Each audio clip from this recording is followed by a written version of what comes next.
Thank you, Tammy. And I just want to echo Evie's presentation. I think it's a really great example of organisations and associations and governments working together. And we're very happy, Evie, for the International Alliance to help out in whatever way possible in terms of the European ALS work.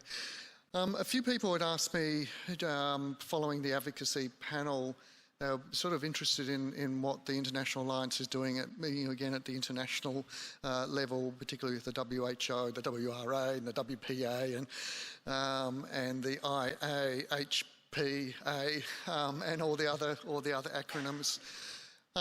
So I just thought I'd just very briefly share what we're doing. And I did mention earlier, in regard to the WHO, the World Health Organization, that we have been supporting them in regard to the implementation of the sorry, I just got a mental block, the Intersectorial Global Action Plan for epilepsy and other neurological disorders. And it's really important. It's a really important piece for them, and it really is about sort of raising the bar and the expectations both globally as well as at the local level in regard to supporting people with disabilities, with neurological disorders, and so we're continuing to work with the WHO in that regard. The WRA, the World Rehabilitation Alliance, that's actually a WHO auspiced group of people and group of organisations. And the WHO had agreed through their World Assembly, I think about 2-3 years ago, to ensure that rehabilitation is integrated within the primary healthcare systems around the world, and that's been translated into Rehabilitation 2030. So the WRA, the World Rehabilitation Alliance, was set up of a whole group of organisations, including the International Alliance, to support the achievement of Rehabilitation 2030. So the Alliance is very heavily involved in all four of their work streams, and they include emergency, primary care, workforce and research, as I mentioned during the panel discussion. And it's really what that provides for us is not only the opportunity to contribute to what's happening more globally, but it actually, I think, from my perspective and the perspective of the Alliance, is that we're actually learning a lot more from them, and that's good for us and it's good for people living with ALS MND. Because we actually get to learn what's happening not only in other countries, but also more importantly in other sort of disease conditions and circumstances. And a couple of examples I want to share of benefits. Well, one was a benefit, one's a partial sort of work in progress, is that there were some devastating floods in Brazil early this year. And one of our members contacted us from Brazil, and we have three members in Brazil, to say what can the International Alliance do to support them and to support people living with ALS as they have to manage through and cope with these disastrous floods. International Alliance couldn't do anything specifically, but what we were able to do is through the emergency work stream of the World Rehabilitation Alliance, we spoke to them and they were able to organise a WHO officer on the ground in the flood zone and connect that person with our ALS association members there to better help support people with ALS. So I think that was a really good win where that was a disaster situation, and unfortunately we're going to see a lot more disasters. To have that sort of connection was really beneficial. The other example, which is still a work in progress, and we had a presentation from Ducky earlier in regard to the great work that's happening in Vietnam. And Ducky's been working really hard to establish an association in Vietnam, but unfortunately the Ministry of Interior in Vietnam is not very, which is sort of the regulatory organisation, doesn't actually support the establishment of not-for-profit organisations. So Ducky's been working through that, and Jess has been helping, and then after I took over Jess's role, I've been, in terms of membership, been helping Ducky through that, and not really getting very far. And so I then reached out to people within the primary care work stream of the WRA and said, has anybody ever been involved in establishing an organisation in Vietnam? And we're just flooded with responses from a whole range of organisations of which some I'd never even heard of before. But they were very helpful in terms of providing the insights and the support that has enabled the Ducky to continue to work through that. We've also been involved with the World Patients Alliance. We're relatively new with that alliance, and that alliance is very much focused on how to ensure that patients' voices are heard and that they're empowered and engaged as part of better healthcare delivery around the world, trying to get some normalisation around health systems. And so that's been really great in terms of us helping to think, to support them, but always thinking about, for us, people living with ALS, MND, and certainly other organisations think about it in terms of their own populations and groups. But it's something that's going to I think have enormous benefits, particularly downstream for people, in our case with ALS, MND. We've also just recently been accepted, and this is the last of the 4 acronyms, and this is a longer one. I'm not very good on long names, but this is the International Association for Hospice and Palliative Care. And I suppose it doesn't need any explanation as to why we're part of that particular international association, because it is about the connection between ALS, MND and palliative care. And that, so it will give us a lot of sense around what's best practice globally across a whole range of disease types and conditions in respect of palliative care, and to think about that broadly in terms of our alliance, and then to share that with our members and the ALS MND community more broadly. One of the things that I've got on my work plan was to actually set up some advocacy toolkit, and also organise some advocacy roundtables to better support our members in regard to advocacy. And so I started to do some thinking about that, and as part of our engagement with the World Patients Alliance, they actually have already done all that. So they already have a toolkit in place. They have a program, and so we're currently looking at adapting and adopting that for our member associations. So again, that's another benefit of being part of these more broader alliances, because we don't need to reinvent the wheel if there's already been development of products and a lot of thinking done. I might stop there and ask if there's any questions.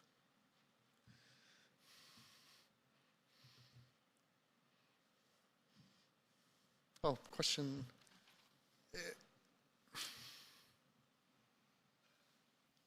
Yeah, thank you. My name's Debbie Lauer, and I am a volunteer for 17 years now in the ALS and FTD space. So a lot of today we've talked about ALS. So at the global level that you're talking about, do you share and talk about the connection between ALS and FTD? Between ALS and? FTD. Oh, FTD. Probably not specifically within the alliance. I mean, that's more something that sort of clinicians and researchers very much focus on. So we don't think about it from an advocacy perspective unless there are some evidence-based findings that mean that we need to, as an alliance, think about taking that on board and advocating to governments or seeking some sort of global policy shifts. So I'm very happy, if there's anything on your mind, very happy to have a conversation after this. So. Thank you. Lauren? I just wanted to make a comment. I think that's really important because that's how we connect to to more organizations, and FTD is a really important part for us to start talking about more within the ALS space, because we're seeing it, and as you know, organizations helping to care for people, I don't think we're equipped as we could be to help families and help prepare them. So I think that as we continue to grow and work with our larger partners, which I'm so grateful that you guys are doing that, because it makes the connections so much easier. And I think having more of a framework could be really of benefit for all of our organizations. So thank you. Okay, no, thank you. We'll certainly take that on board. Thank you.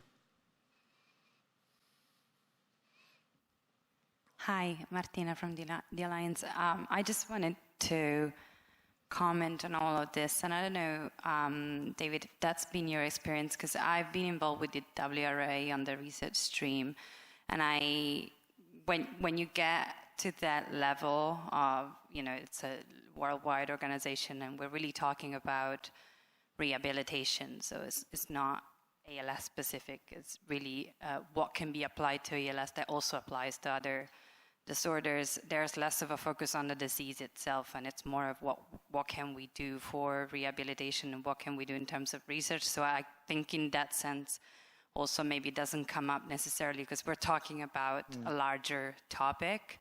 But yeah, I agree, it's very important when we focus on the topic of ALS that we include FTD in the conversation. Thank you. Other questions? Marcela, did you have one?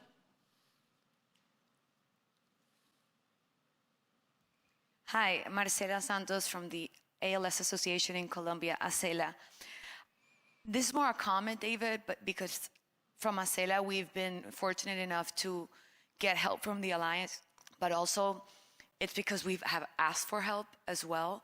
And I can't stress enough how important it is to ask for collaboration in the Alliance with other associations. Like there's so much that has been already done, as you said, not reinvent the wheel, but let's collaborate. So I'm just want to comment that those associations that need help, we just had a great example from Ducky, but if you want something that another association has, don't be afraid to ask for help and ask for resources, human resources, information, because this is what it's all about. We're fighting the same fight, and we can help each other out. So it's just a comment. Thanks, Marcela. Yeah, no, thank you for that, Marcela. And look, I think, I mean, I've been involved with the International Alliance for a long time, but I certainly since I've started working with the International Alliance and particularly from my membership side of my role, that you know, it's been really brought home to me the disparity between organisations. I mean, it's you know, we talk about global north, global south. I think, you know, Ducky talked about global south, but it's not just global north, global south. There is just so much diversity of infrastructure and maturity, or lack thereof, across a whole range of different organisations, and I think that's one of the rich benefits of the Alliance is to connect with each other and to learn and to share. And I also think the Alliance has a responsibility not only in terms of that connection, but also through the work that Julia's doing with our knowledge management, is to ensure that there is, you know, there is evidence-based, consistent information available to, you know, globally to the whole ALS MND community, patients, carers, clinicians, researchers, and so on. Thank you. I just want to add something what Marcela said, and Pablo already said it when we were in the panel discussion. We helped Argentina, and I want to offer our help from ALS Belgium here today. We have still assistive devices that we can give through other patient organizations across the world. We will make sure that the travel arrangements are done, but please let us know if we can help with motorized wheelchairs, other assistive devices, please just reach out to me and we can see what we can do. So the offer is open. Thank you. All right, other questions? Look what you've stimulated, David. Oh, this one. Hi, I'm Matt Tilley from Fight MND. We're here from Australia because we have a lot of fake maple syrup and the government's asked us to bring back some real stuff. David, I'm interested to talk to you. I really have been struck by the disparity between organisations today, and particularly by hearing from Philip and Ducky's presentations.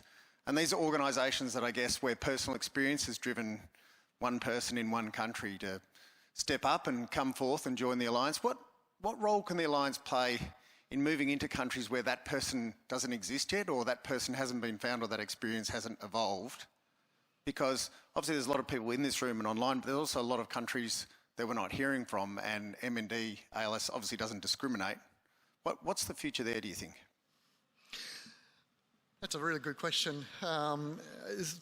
We have this fabulous map of the globe, which I'm not sure whether it's on our website. I'm not sure. Anyway, and it shows the membership of the alliance, and in different colours. So green is where there's membership. Yellow is where there are a couple of emerging associations like Kenya and Vietnam, and then there's white. And there's probably about a third of the globe in this representation is white, where there's no MND ALS associations at all.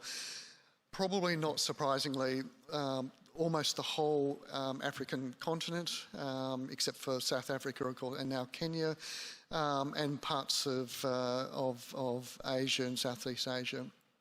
And so, as an alliance, we're very conscious of that, and we're very much focused, particularly in regard to the board strategy, to focus on underrepresented communities, and how do we engage with communities where there is no structure in terms of ALS MND associations.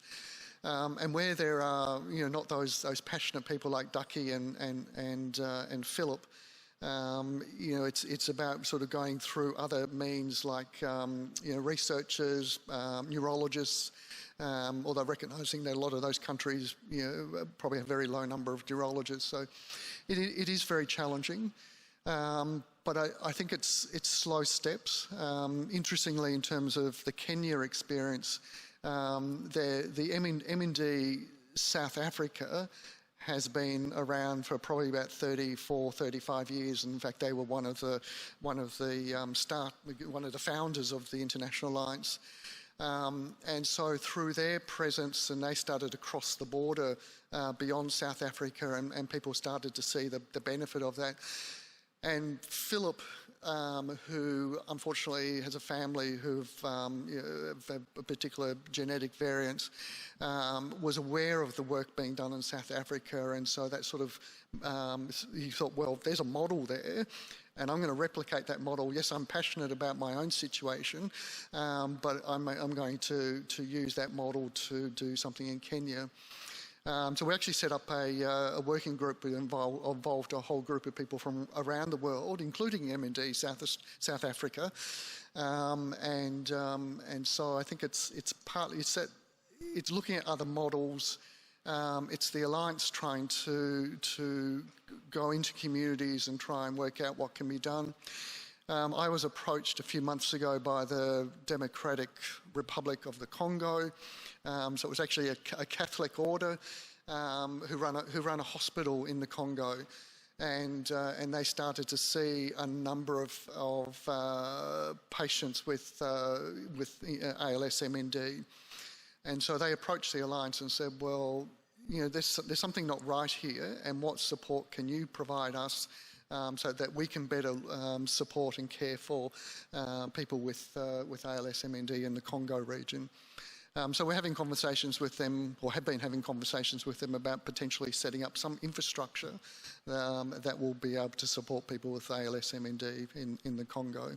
So it is slow steps, but we're all very hopeful that sometime in the future that map that I referred to will be completely green, where there will be ALS MND infrastructure in place globally, so in every country.